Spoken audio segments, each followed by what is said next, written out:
So many of us are enjoying the election season right now. The lies, bad commercials, and heated debates have become the definition of good TV. With that in mind, we're set to bring you the great college football debate. Brian Curtis will be the moderator, and we'll throw out various topics our experts will discuss. Believe it or not, those experts are Trev Alberts and BJ. Brian Curtis on his soapbox. Take it away. I think that was kind of a dig from Greg. I think you guys are experts. Let's get right to the debate. First question, like me.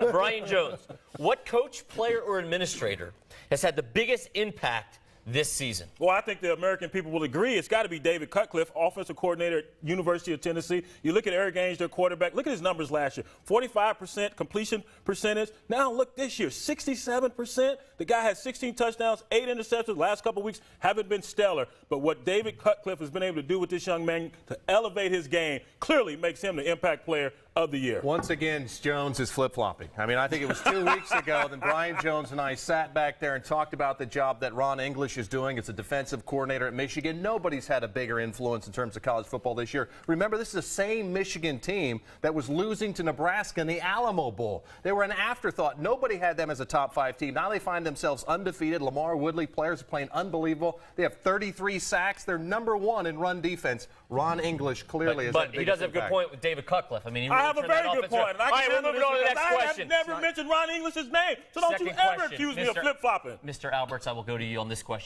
At this point, who would be your pick for National Coach of the Year? Well, I think it's pretty clear. It's Greg Schiano, the head coach at Rutgers. And obviously, based on that last outburst from my partner here, is that who you want leading your constituents? But look, I think if you look at the head coach, Greg Schiano at Rutgers, they're 8-0. He's made Rutgers relevant again. The very fact 3 years ago that we would sit here and talk about Rutgers on the national stage, not just the Big East, Brian, on a national stage, could they possibly get all the way to the championship game? I think it's Greg Schiano at Rutgers. Well, you deserve an outburst like that, constituency, when you have someone on the other side who is lying. Thank you very much. But, yes, I agree with you, Greg Schiano. But other guys you have to mention also are Jim Tressel, also Lloyd Carr at Michigan. But Greg Schiano right now, and you're talking about Rutgers, a team that doesn't get a lot of national attention, but they are now. So got to move on. I guess we're not going to include Larry Coker and John L. Smith in that discussion. Next question. This will go to you, Mr. Jones. Who was the most underappreciated player of the 2006 football season? Well, I got to jump over to the defensive side of the ball, and that's going to be Damian Hughes, the defensive back for the Cal Bears. This guy has 7 interceptions, 2 touchdowns, 6 pass breakups, but no one's talking about it. It's always about those offensive guys. And I believe you may agree with me on this point, Trev, but it's always about offense. It's not the defensive guys. Every now and then we talk about him, but this guy is quietly going under the radar. We're going to have to leave it there. Top Trev? defensive back in the nation.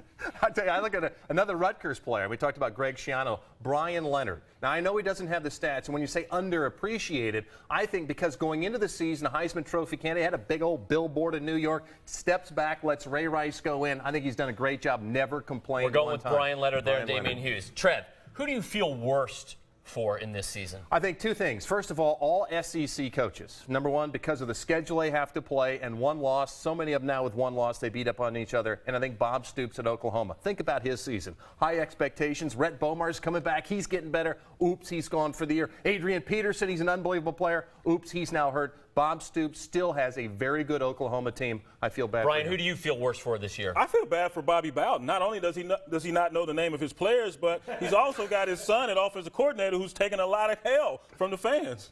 We prefer you not to say hell. Finally, Brian, what is the best moment of the college football season so far? Oh, without a doubt, thus far, it has to be Ryan Bailey, walk-on kicker for the University of Texas, getting out there on that cold afternoon in Lincoln, Nebraska, after they've put the starting kicker on the bench because he's missed 2 field goals. He kicks a 22-yard game-winning field goal versus the Cornhuskers. Good moment. Trev? Yeah, I think my moments are for Michigan State. I mean, John L. Smith loses it, and suddenly he doesn't have a job. But how about the 2 games that they were involved in, first against Notre Dame when they give that victory away, and then, of course, they're playing against Northwestern. They're way down. They come back. It's the way they come back. Those 2 games involving Michigan State, I thought they were great moments in college football. I'd have to say the best moment of college football was the end of this debate. Greg? I would agree. They both agreed on National Coach of the Year. What debate is that? And BJ mentions a kicker for his best moment. Very weak. That's who you want?